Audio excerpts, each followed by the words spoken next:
Assalamualaikum warahmatullahi wabarakatuh. Bertemu lagi dengan saya, Yusfika Ratri Hermisa. Di minggu kali ini kita akan belajar bersama untuk perkuliahan pengantar arsitektur dengan topik karakter objek arsitektur. Jadi sebelum kita masuk ke pembahasan minggu ini, kita sedikit flashback ya mengenai objek arsitektur, lalu pengertian arsitektur, apa bedanya dengan bangunan, dan kenapa objek arsitektur itu memiliki karakter yang perlu dikaji.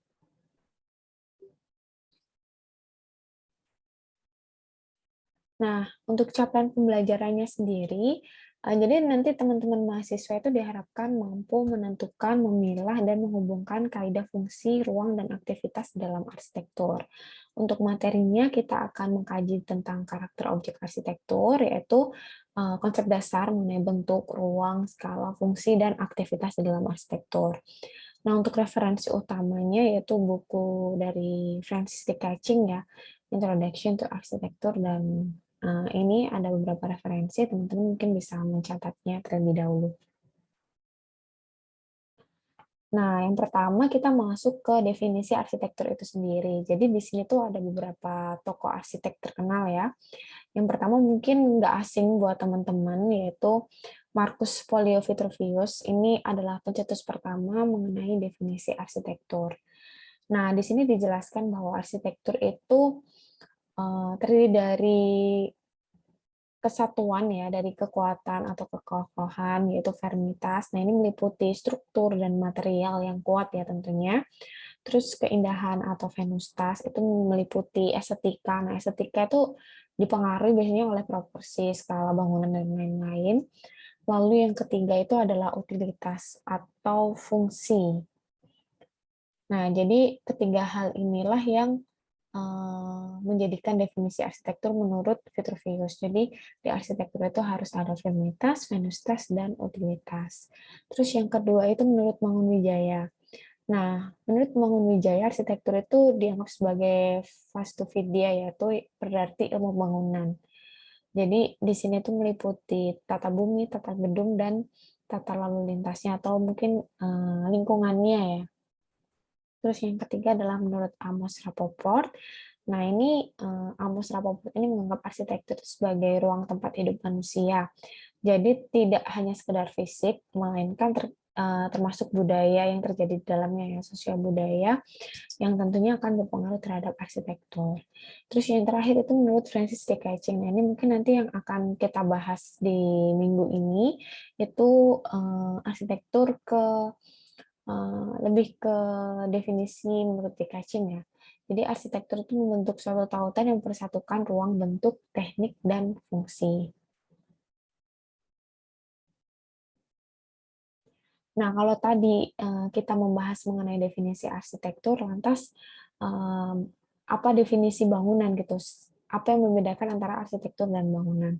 Nah, untuk bangunan sendiri itu merupakan wujud fisik hasil pekerjaan konstruksi yang menyatu dengan tempat kedudukannya. Nah, maksudnya di sini tempat kedudukan itu dia bisa berada di atas tanah ataupun di dalam tanah ataupun air yang tentunya itu berfungsi sebagai tempat hunian manusia melakukan kegiatannya seperti itu, melakukan kegiatan agama sebagai tempat tinggal, kegiatan sosial, budaya, dan kegiatan lainnya. Nah, dari pengertian tersebut, itu kita pahami bahwa bangunan itu sebenarnya tidak harus memiliki tembok dan atap. Yang penting dia itu merupakan wujud fisiknya ya, dari hasil pekerjaan konstruksi di mana tempat manusia itu dapat melakukan kegiatannya. Jadi tidak hanya bangunan-bangunan gedung, melainkan jalan raya, lalu tempat parkir, bangunan-bangunan yang tidak memiliki tembok dan atap itu juga disebut sebagai bangunan. Nah, mungkin dari sini teman-teman bisa mulai menangkap ya apa perbedaan antara arsitektur dan bangunan. Nah, apabila teman-teman bergelut nantinya di dunia arsitektur, di dunia properti, salah satu hal yang mutlak yang teman-teman harus pahami dengan baik itu adalah perbedaan antara bangunan dan arsitektur. Nah, bangunan itu tampil beragam rupa ya, bisa sebagai tempat tinggal, ruko, pabrik, hotel, mall, tempat ibadah, bahkan yang bentuk paling sederhana itu seperti pos satpam yang ada di perumahan kalian, itu juga layak disebut sebagai bangunan. Nah, teman-teman bisa melihat di slide, bangunan itu cukup terdiri dari firmitas dan utilitas, yaitu konstruksinya yang penting bisa berdiri dan berfungsi, sehingga bisa digunakan untuk berkegiatan. Jadi bangunan itu tidak memperdulikan apakah akan dipergunakan oleh seorang presiden ataupun dipergunakan sebagai tukang becak, bentuknya besar ataupun kecil, dia dibangun di kawasan elit ataupun dibangun di kawasan kumuh, dia terbuat dari material yang berkualitas dan tentunya mewah, ataupun sekedar kolase dari kardus bekas yang biasanya teman-teman bisa lihat di sepanjang kali ya, itu terdapat kolase-kolase kardus yang digunakan sebagai tempat penyimpanan para pemulung. Bahkan para pemulung tinggal di dalamnya. Nah, dari situ jelas ya perbedaan antara bangunan dan arsitektur. Agar bisa disebut arsitektur, makanya tadi sudah dijelaskan, Vitruvius itu memberikan syarat sebuah bangunan harus memenuhi 3 unsur tadi, yaitu firmitas atau kekokohan, lalu utilitas dari segi fungsinya, dan venusitas dari estetika atau keindahannya. Sedangkan pada bangunan itu hanya membutuhkan 2 syarat, yaitu firmitas atau kekuatannya tadi yang penting bisa berdiri, dan utilitas yaitu fungsinya bisa ditinggali. Nah, kemudian landasan dari Vitruvius itulah yang digunakan sebagai landasan teori arsitektur hingga saat ini ya. Jadi singkat kata, bagi masyarakat awam, arsitektur itu bisa dimaknai sebagai bangunan buatan manusia yang telah ditiupkan jiwa di dalamnya. Jadi tidak hanya sekedar bangunan, melainkan dia memiliki keindahan dan fungsi sehingga bisa memiliki makna bagi penghuninya. Nah, kalau tadi kita membahas mengenai apa arsitektur dan bedanya dengan bangunan, di sini kita mulai masuk ke inti pembahasan, yaitu tentang karakter objek arsitektur. Nah, karakter objek arsitektur itu meliputi bentuk, ruang, skala, fungsi, serta kaitannya dan pengaplikasian keempat elemen tersebut ke dalam bangunan arsitektur ya. Nah, di sini ada beberapa definisi dari karakter objek arsitektur, teman-teman bisa membaca sendiri. Nah, dari kedua pengertian atau definisi tersebut, karakter objek arsitektur itu lebih menekankan kepada ciri-ciri visual ya, ciri-ciri visual atau ciri-ciri yang dapat dengan mudah dicerna dengan indera visual ataupun dengan penglihatan seorang pengamat. Jadi ketika kita melihat secara langsung, itu kita bisa melihat ciri-ciri yang ingin ditonjolkan oleh arsitek terhadap objek arsitektur yang diciptakannya atau didesain gitu. Nah, menurut Smardon tadi ya, definisi yang pertama sudah dijelaskan tadi yang teman-teman sudah baca, ada 2 cara atau ada 2 tahap untuk menganalisis karakter objek arsitektur. Nah, tahap pertama itu adalah tahap melihat dalam satu bangunan bagaimana pola-pola yang dibentuk oleh elemen dasarnya. Misalkan dari bentuk-bentuk dasarnya, apakah dia titiknya itu seperti apa, garisnya seperti apa, bentukan-bentukan bidangnya itu seperti apa. Lalu setelah itu tahap keduanya itu adalah mencari keterkaitan antara pola-pola tersebut sehingga membentuk suatu kesatuan. Nah, ini elemen-elemen dasar tadi ya. Elemen-elemen dasar di sini itu berupa titik, garis, bidang, ruang, warna, tekstur, volume. Nah, biasanya pengklasifikasian terhadap wujud arsitektur itu didasarkan pada ciri-ciri ini tadi. Sehingga di dalam satu karya arsitektur itu pasti ada perbedaannya antara karya arsitek satu dengan karya arsitek dua. Karena mereka tuh mengedepankan karakter objek arsitekturnya tuh masing-masing ya. Jadi memiliki ciri khasnya masing-masing. Nah, penjabaran suatu karya arsitektur itu menjadi elemen-elemen penyusun atau pembentuk bangunan itu memiliki keterkaitan satu sama lain sehingga dia menciptakan suatu kesatuan ya. Nah, di sini itu ada sifat konseptual terhadap karakter objek arsitektur. Yang pertama adalah bentuk. Nah, bentuk ini merupakan titik temu antara massa dan ruang yang dia tentunya bisa dikenali secara visual. Nah, biasanya itu berupa dimensi bangunannya, warna, tekstur, dan wujud. Terus yang kedua itu ada ruang. Nah, ruang ini terdiri dari volume ya, volume yang terlingkupi oleh beberapa unsur massa. Terus yang ketiga adalah fungsi. Fungsi ini tuntutan dari suatu program atau suatu karya arsitektur sehingga dapat memenuhi kebutuhan dari pengguna bangunan. Nah, sebenarnya jika kita berbicara mengenai arsitektur ya, maka kita tidak hanya bisa berbicara tentang fungsinya dan bentuknya saja, namun ada unsur-unsur lain yang juga tentunya itu terkait erat dengan arsitektur. Dan fungsi itu merupakan gambaran dari kegiatan, di mana kegiatan tersebut itu pasti membutuhkan tempat atau ruang untuk keberlangsungan kegiatan tersebut. Sehingga jika kita membahas tentang fungsi, tentunya akan berlanjut pembahasan tentang ruang. Nah, sedangkan bentuk sendiri itu biasanya merupakan suatu akibat yang timbul dari pewadahan fungsi itu tadi, sehingga memberikan ekspresi tertentu ya, menunjukkan ekspresi tertentu, sehingga antara bentuk ruang dan fungsi itu memiliki keterkaitan untuk melingkupi kegiatan manusia. Nah, yang pertama kita bahas adalah bentuk. Sebagai karya visual, bentuk itu memiliki peran yang tentunya menentukan dalam perencanaan dan perancangan arsitektur, di mana bentuk itu memiliki keterkaitan erat dengan aspek yang mendasari dalam proses perancangan ya, yaitu visualnya. Jadi yang pertama kali dilihat dalam suatu karya arsitektur itu pasti bentuknya. Apakah bentuknya sudah estetis ataukah belum? Apakah bentuknya itu memiliki ciri khas tertentu?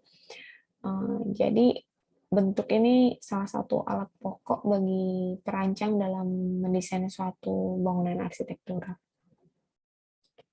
Nah, kalau ekspresi bentuk itu sendiri, ekspresi itu adalah apa yang telah kita lihat menurut pengaruh atau pengalaman sebelumnya. Oleh karena itu, setiap orang pasti memiliki keunikannya sendiri. Misal keunikan latar belakang dan pengalaman yang berbeda-beda itu tentunya akan berimbas pada ekspresi yang dimunculkan dalam suatu objek itu juga akan berbeda. Nah, keunikan latar belakang itu biasanya diakibatkan oleh tingkat pendidikan yang berbeda, agama yang berbeda, terus suku yang berbeda, dan apa ya, interest orang-orang yang berbeda-beda juga. Nah, ekspresi itu dapat dipengaruhi oleh beberapa aspek. Pertama adalah fungsi. Fungsi itu melahirkan bentuk yang ekspresif. Misalnya ketika kita, salah satu contohnya, ketika kita membuat sebuah tempat untuk lumbung padi, pasti yang pertama kali dipertimbangkan itu adalah pemenuhan fungsinya. Nah, pemenuhan fungsinya itu bagaimana caranya kita membuat suatu ruang atau bentuk bentuk bangunan itu yang berdasarkan pada fungsi, yaitu ketika di lumbung padi misalnya untuk menghindari terjadinya pembusukan, menghindari gangguan tikus dan lain sebagainya, itu pasti kita dalam menentukan suatu rancangan bangunan itu tadi mempertimbangkan pencahayaannya di mana, biar di dalamnya tidak lembab. Terus ruangnya itu dibentuk seperti apa agar hama-hama itu tidak bisa masuk ke dalam penyimpanan itu tadi. Terus yang kedua, ekspresi bentuk itu terkait dengan penonjolan struktur. Nah, penonjolan struktur ini dimaksudkan elemen struktur itu bisa digunakan sebagai elemen estetis ya dalam suatu bangunan arsitektur. Misal teman-teman bisa searching bangunan Santiago Calatrava itu dia menonjolkan strukturnya. Jadi struktur itu bisa digunakan sebagai elemen estetika di dalam suatu bangunan. Terus yang terakhir itu terkait dengan budaya. Jadi misalnya pada bangunan tradisional itu ekspresi yang dimunculkan merupakan hasil dari tampilan budaya. Kalau teman-teman tinggal di daerah-daerah itu ya, daerah satu dengan daerah lainnya, bangunan arsitektur rumah tinggalnya itu tentunya memiliki ciri khasnya masing-masing tergantung dari budaya tiap-tiap daerah. Nah, arsitektur itu merupakan bahasa ya, karena dia mampu menyampaikan informasi kepada pengamatnya. Nah, tanpa arsitektur, bangunan itu hanya merupakan tempat yang ada atapnya, ada dindingnya, namun dia tidak mampu mendefinisikan fungsi dari bangunan itu sendiri. Jadi, arsitektur itu juga bisa disebut sebagai wadah dalam komunikasi antara benda mati atau bangunan itu dengan manusia yang menggunakannya. Nah, bahasa dari sebuah arsitektur itu bisa berupa bentuk-bentuk arsitekturnya itu. Nah, bentuk itu terwujud dari fungsi, skala, irama, tekstur, dan proporsi dalam sebuah bangunan ya. Tanpa bentuk yang sesuai, pengamat itu tidak akan dapat mendefinisikan bangunan itu fungsinya seperti apa sih, seperti itu. Nah, ada beberapa prinsip pengaturan dalam objek arsitektur. Yang pertama adalah unity atau kesatuan. Dia itu bertujuan untuk mengekspresikan ide-ide yang kemudian digabungkan menjadi sebuah karya. Terus yang kedua ada simetri, yaitu keseimbangan bangunannya itu seperti apa. Balance, nah itu ada hubungannya dengan simetri itu tadi. Terus aksentuasi, nah ini focal point-nya. Jadi ketika kita melihat suatu bangunan, pasti ada salah satu yang menarik visual kita, menarik pengamatan kita. Itu dinamakan sebagai aksentuasi.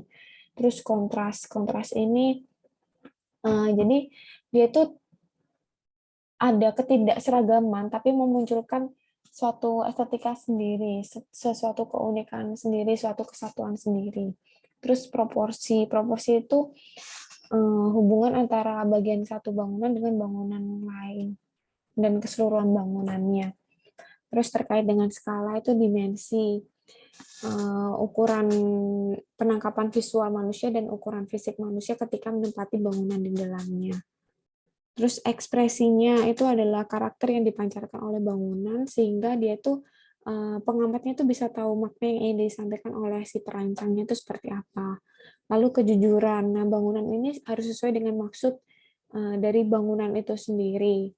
Terus kesopanan. Bangunan itu difungsikan sesuai dengan kodrat dan fungsinya. Terus urbanity, yaitu mempertimbangkan kondisi lingkungan di sekelilingnya, dan style ini menunjukkan biasanya dia tuh dibangun di era kapan gitu, di zaman kapan, terus waktunya kapan, dan budayanya itu seperti apa. Nah, ini terkait dengan style itu tadi.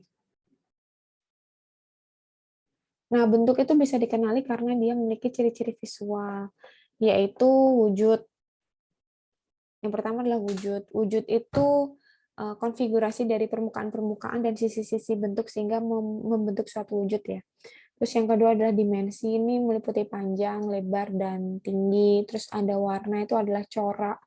Nah, warna ini biasanya itu yang paling mencolok atau menonjol, sehingga membedakan bentuk terhadap lingkungannya. Terus tekstur, itu merupakan karakter suatu permukaan bentuk.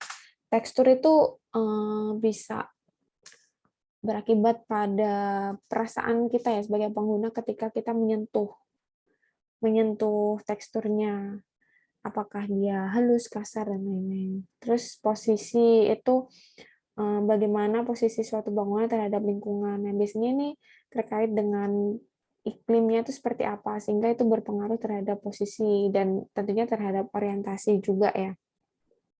Yang terakhir adalah inersia visual, yaitu terkait dengan geometri, terus bidang dasarnya, dan garis pandangan kita. Nah, ini untuk tinjauan objeknya. Ini teman-teman mungkin yang sudah pernah jalan-jalan ke Singapura bisa tahu ya. Ini tuh adalah salah satu bangunan ikon di Singapura, Esplanade. Jadi dia adalah gedung teater ya. Nah, kalau teman-teman mau ke sini, itu sebenarnya gampang untuk diakses karena dia terletak di patung itu loh, patung singa, patung Merlion yang sangat terkenal di Singapura. Jadi ini dekat situ. Jadi teman-teman kalau misalnya jalan-jalan ke Singapura cukup cukup mudah untuk mengaksesnya. Nah, dari segi bentuknya ya, bentuknya itu membentuk suatu kesatuan. Ini teman-teman kalau melihat ini seperti bentuk apa ya kalau teman-teman bisa mengamatinya gitu.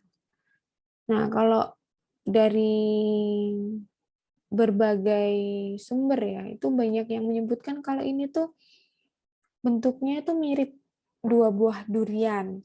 Ada juga yang menyebutkan bahwa ini tuh mirip sepasang mata belalang ya, yang dua itu. Nah, ini tentunya tergantung dari pengamatnya masing-masing. Apakah dia melihatnya sebagai buah durian ataukah dia melihatnya sebagai mata belalang. Nah, untuk kesatuannya sendiri itu terletak pada konsistensi bangunannya dalam menggunakan ikon arsitektur, yaitu rangka kembarnya yang unik pada kedua sisinya dan dia terlihat menyatu sehingga membentuk satu kesatuan atau unity. Terus untuk aksentuasinya, nah aksentuasinya itu bisa dilihat dari struktur-struktur yang melingkupi bangunannya itu sendiri. Nah, strukturnya itu berbentuk duri yang tentunya itu tersusun secara teratur dan berulang. Jadi ketika teman-teman melihat bangunan ini, pasti yang dilihat pertama itu adalah bentuk duri-durinya, sehingga durinya ini menjadi suatu aksentuasi, menjadi suatu ciri khas tertentu, tersendiri ya. Terus ada balance atau keseimbangan. Jadi Esplanade ini memiliki proporsi yang seimbang antara kedua sisinya ya, kalau teman-teman bisa lihat itu di gambarnya. Jadi bangunan ini itu terlihat proporsi dan dinamis karena penutup duri di atasnya itu. Terus untuk kontrasnya itu sendiri, nah yang sebelah kiri itu adalah interiornya, sedangkan yang sebelah kanan itu adalah eksteriornya. Nah, untuk eksteriornya sendiri itu terdapat banyak struktur rangka berduri ya, bentuknya seperti duri itu tadi. Dan warna di eksteriornya itu cenderung ke monokrom.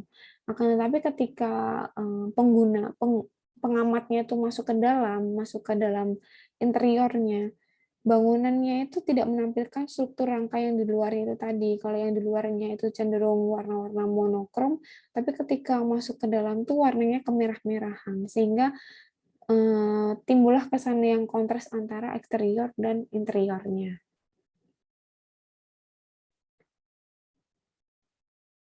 Nah, selain itu, di bagian eksteriornya ya, itu dilengkapi dengan pencahayaan yang berwarna kuning keemasan, sehingga ini dengan tujuan untuk menarik pengunjung ke dalamnya. Ini kontras sekali dengan warna yang di interiornya tadi. Kalau warna di luarnya itu kuning-kuning keemasan, kalau yang di dalam kan kemerah-merahannya. Itu keduanya sama-sama sih sebenarnya menimbulkan kesan yang elegan dan mewah. Nah, ini sesuai dengan fungsinya itu tadi, yaitu sebagai teater ya, tempat pertunjukan musik, tarian, dan lain-lain. Nah, selanjutnya masuk ke fungsi. Fungsi ini merupakan alasan utama kenapa bangunan tersebut dibangun. Jadi, tanpa fungsi, bangunan itu tidak akan bisa mengkomunikasikan dirinya, bukan karena ketidakmampuan arsitek untuk mengkomunikasikan, ya, melainkan karena bangunannya itu sendiri itu tidak mempunyai jati diri untuk dikomunikasikan. Jadi fungsi dalam dunia arsitektur, bentuk bangunannya itu biasanya harus mengikuti aktivitas yang akan berlangsung.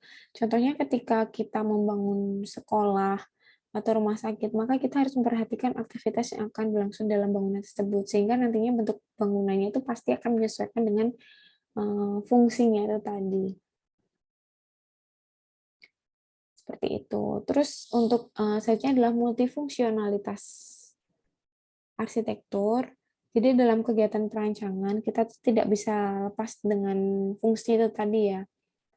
Nah, fungsi itu biasanya hanya dibatasi fungsi dalam arsitektur itu hanya dibatasi sebagai dia tuh hanya sebagai wadah gitu. Wadah untuk manusia beraktivitas di dalam bangunan ataupun di sekeliling bangunannya.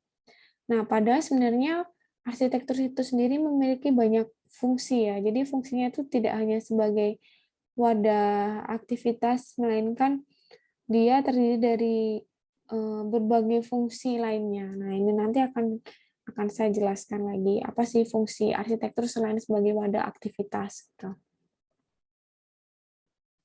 Nah, yang pertama adalah fungsi arsitektur menurut Geoffrey Broadbent, di mana dia ini mencetuskan 6 fungsi ya dalam arsitektur. Apa aja sih fungsi arsitektur itu sendiri? Yang pertama adalah environmental filter. Jadi bangunan ini bisa mengontrol iklimnya. Jadi bangunan itu selain sebagai wadah aktivitas yang sudah disebutkan tadi, bangunan itu berfungsi sebagai membantu kita agar ketika kita berkegiatan di dalamnya itu merasa nyaman, merasa terlindungi. Terus yang kedua itu fungsi arsitektur sebagai container of activities. Jadi bangunan ini sebagai wadah kegiatan yang tentunya itu menempatkannya pada tempat yang khusus dan tertentu. Terus yang ketiga itu sebagai capital investment. Nah, dalam pengertian ini bangunan itu memberikan nilai lebih pada tapak atau lahannya. Jadi tentunya berbeda ketika lahan itu hanya sebagai lahan kosong dan lahan itu ketika sudah dibangun bangunan arsitektur itu tentunya memiliki nilai yang lebih, sehingga arsitektur itu menjadi sumber investasi yang sangat baik. Terus yang keempat sebagai symbolic function ya. Dalam pengertian ini, bangunan ini memberikan nilai-nilai simbolik, terutama pada kegiatan yang bersifat keagamaan yang atau yang memiliki implikasi terhadap budaya. Jadi, ketika kita melihat bangunan ibadah, itu pasti kita melihat simbol-simbol tertentu dalam ibadah di dalam bangunan tersebut. Misal, untuk tempat peribadatan agama Kristen ada tanda salib pasti di atas gedung. Terus biasanya bangunannya itu berupa menara. Terus bangunan masjid itu pasti beda dengan bangunan gereja ya. Jadi ini ada simbol-simbol tertentu. Terus yang kelima sebagai behavior modifier, yaitu bangunan itu bisa berpengaruh terhadap perilaku dan kebiasaan penggunanya sesuai dengan suasana ruang yang ditimbulkan dalam bangunan arsitektur. Terus yang terakhir menurut Geoffrey itu aesthetic function ya. Jadi bangunan itu akan menyenangkan bila bangunan itu tampak bagus ataupun tampak cantik sesuai dengan keinginan dari penggunanya itu sendiri. Terus fungsi arsitektur yang kedua itu menurut Christian Norberg. Nah, di sini dia menjelaskan ada 4 fungsi arsitektur. Yang pertama adalah physical control. Nah, ini meliputi sama seperti fungsi yang dijelaskan oleh Geoffrey tadi. Nah, physical control ini juga meliputi pengontrolan iklim ya. Jadi bagaimana udaranya berpengaruh terhadap kelembapan, temperatur, cahaya, suara, curah hujannya, terus dia terbebas dari gangguan asap, serangga, hewan, dan lain-lain.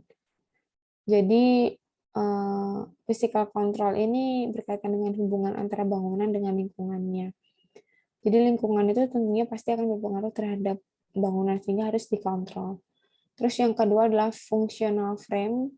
Jadi ini terkait dengan aspek tingkah laku manusia, bagaimana manusia itu melakukan kegiatan sehingga membutuhkan wadah arsitektural untuk menampung kegiatan tersebut. Jadi ini ruangnya itu tergantung dari fungsi yang diinginkan oleh kegiatan manusia di dalamnya. Terus yang ketiga adalah social milieu. Ini terkait dengan bagaimana mempresentasikan sistem sosialnya dalam satu kesatuan melalui bangunan arsitektural.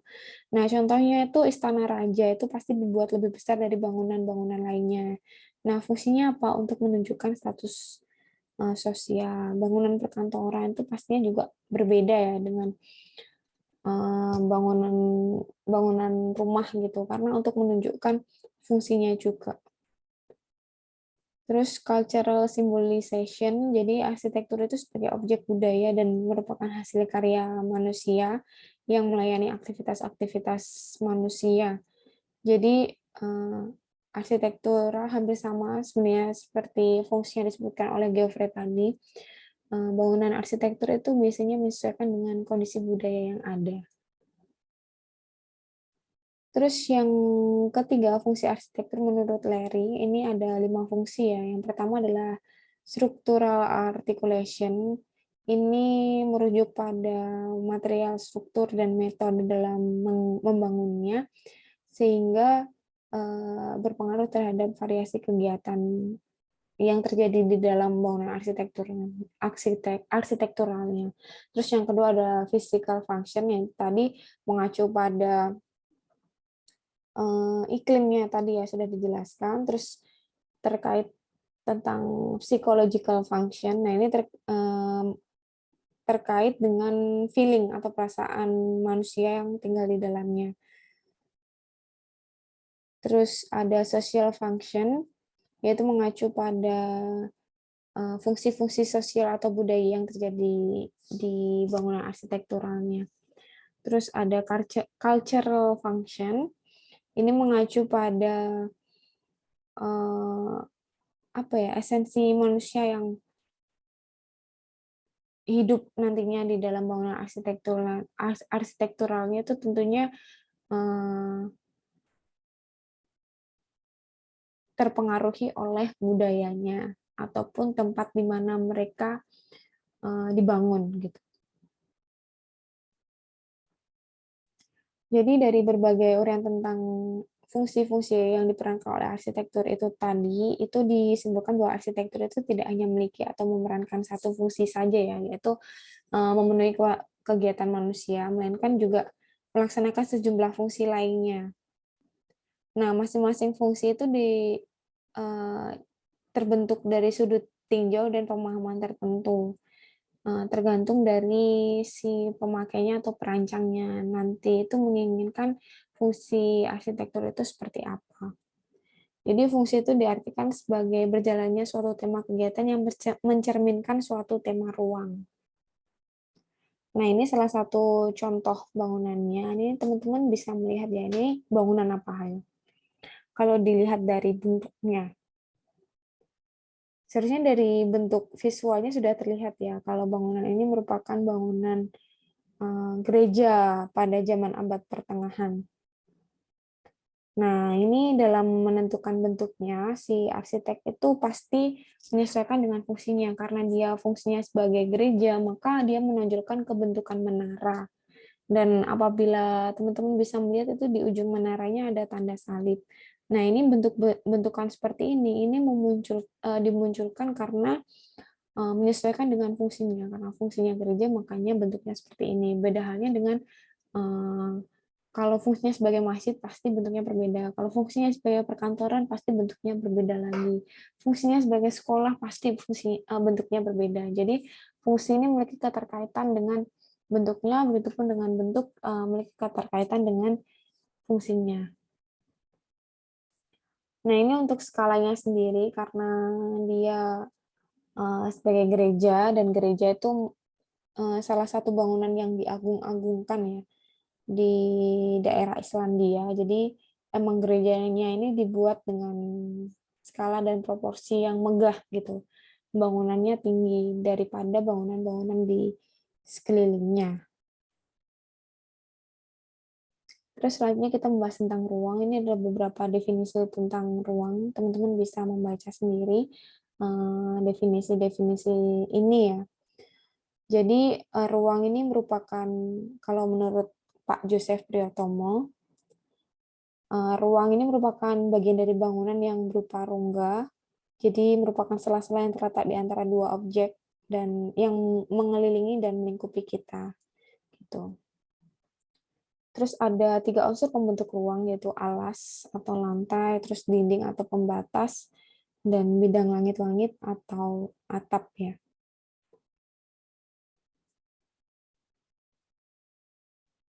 Terus ini ada hubungan antara penentu keterangkuman dan kualitas ruang. Jadi selain ketiga unsur pembentuk ruangnya itu tadi, yaitu bidang alas, dinding, dan langit-langit, terdapat faktor lain yang mempengaruhi terbentuknya suatu ruang, yaitu dimensi, wujud, konfigurasi, permukaan, sisi-sisi, bukaan, dan lain-lain. Terus suatu ruang juga tidak hanya mempunyai bentuk secara fisik, melainkan juga secara kualitas. Jadi di sini ada hubungan antara faktor penentu keterangkuman ruang dengan kualitas ruangnya. Untuk penentu keterangkuman yaitu tadi dimensi, wujud, dan lain-lain. Terus untuk kualitas ruangnya itu terkait dengan proporsi, skala, bentuk, warna, tekstur, dan lain-lain. Nah, ini sebagai contohnya saja ya, hubungan antara penentu keterangkuman ruang dimensi dengan kualitas ruang itu dapat dihasilkan melalui skala dan proporsi.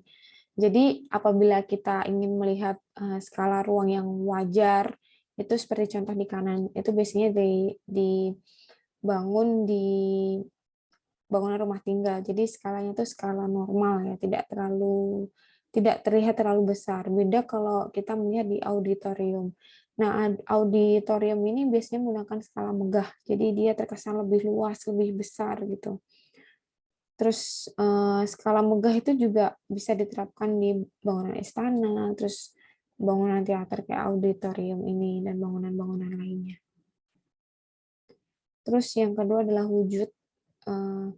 Wujud ini merupakan konfigurasi ya dari permukaan dan sisi-sisi. Semakin banyak konfigurasi dari wujud bangunan, maka akan semakin banyak ragam bentuk yang dihasilkan. Nah, misalnya konfigurasi bentuk ruang, itu juga pasti akan berpengaruh terhadap penataan perabot di dalamnya gitu.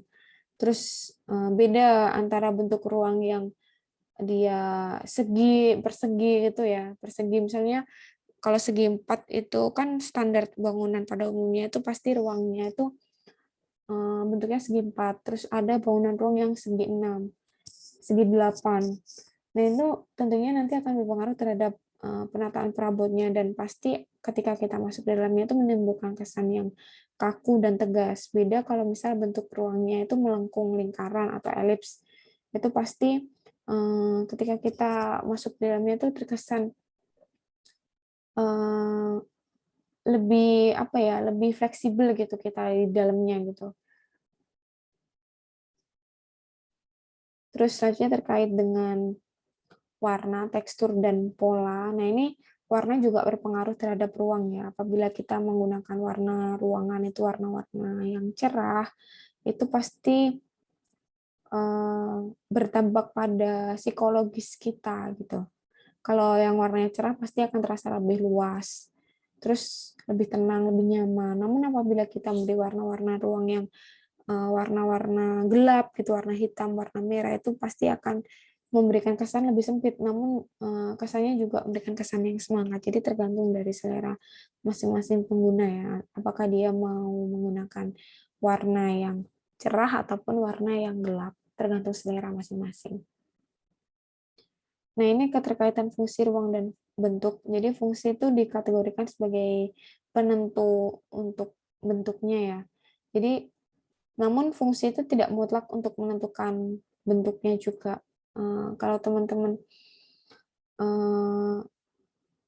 melihat banyak juga kok yang bentuk itu tidak berdasarkan dari fungsinya gitu. Bentuk itu didasari oleh faktor-faktor lainnya gitu.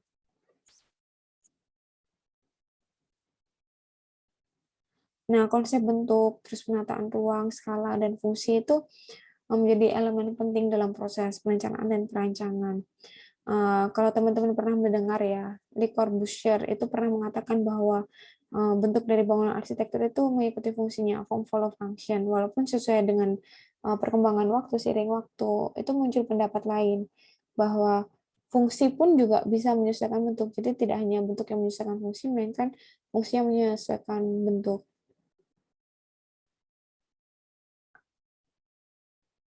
Nah, ini pemahaman bentuk dan ruang serta fungsi ya.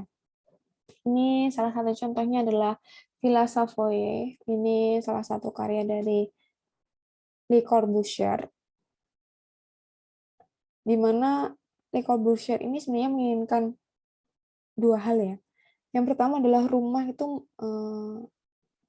karena rumah itu sebagai tempat tinggal, dia pengennya itu murah, terus standar, mudah digunakan, dan mudah juga dalam perawatannya, sehingga tidak memberatkan penghuninya.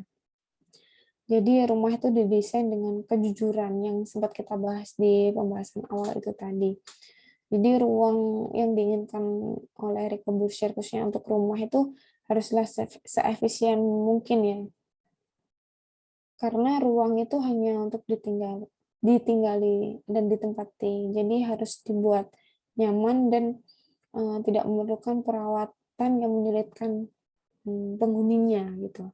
Jadi dia hanya membuat rumah ini dengan bentukan kubus gitu ya, kubus dan konsepnya itu futuristik dan simple gitu, sehingga tidak mempersulit penghuni yang tinggal di dalamnya. Terus contoh yang kedua itu Vegas Factory. Jadi untuk awal pembentukan ruangnya ini itu dimulai dari suasananya, baru setelah itu beralih pada fungsinya ya. Jadi dia tidak form follow function, melainkan function follow form. Jadi tergantung tergantung dari si arsiteknya itu menginginkan apa, apakah fungsi yang mengikuti bentuk ataukah bentuk yang mengikuti fungsinya. Jadi dalam bentuk bangunannya ini itu sesuai dengan ruang ya, berdasarkan proses kegiatan penghuni di dalamnya. Nah, ini yang sangat terkenal juga. Ini karya dari Frank Lloyd Wright, yaitu Falling Water. Jadi ruang yang terbentuk di dalamnya itu karena adanya interaksi dengan lingkungan alam, karena dia berada di atas air terjun ya. Jadi dia bentukan-bentukannya dan ruang-ruangannya itu menyesuaikan dengan air terjun agar dia tidak kontras gitu dengan lingkungan sekitarnya. Nah, Frank Lloyd Wright ini menginginkan bagaimana lingkungan ataupun bangunannya itu merespon terhadap alam, sehingga dia mengambil filosofi kesederhanaan dan kesempurnaan dari alam. Jadi dia menyesuaikan dengan alamnya, bagaimana topografinya, sehingga bangunan arsitektur falling water ini mengadopsi dari bentuk site-nya itu sendiri. Nah, itu tadi beberapa contoh ya terkait dengan karakter objek arsitektur. Nah, ini untuk latihannya. Jadi, teman-teman membuat presentasi mengenai analisis karakter objek arsitektur itu terkait dengan bentuk, fungsi, dan ruang. Nah, ini tugasnya dikerjakan secara berkelompok 5-6 orang, dan satu kelompok itu membuat menganalisis minimal 3 objek arsitektur. Dan ini dipresentasikan minggu depan. So, apabila teman-teman ada pertanyaan, bisa bertanya ke dosen koordinator kelas masing-masing, ataupun bertanya kepada saya melalui email ataupun melalui WhatsApp. Oke, sekian materi perkuliahan pengantar arsitektur di minggu ini. Semoga bermanfaat bagi teman-teman. Assalamualaikum warahmatullahi wabarakatuh.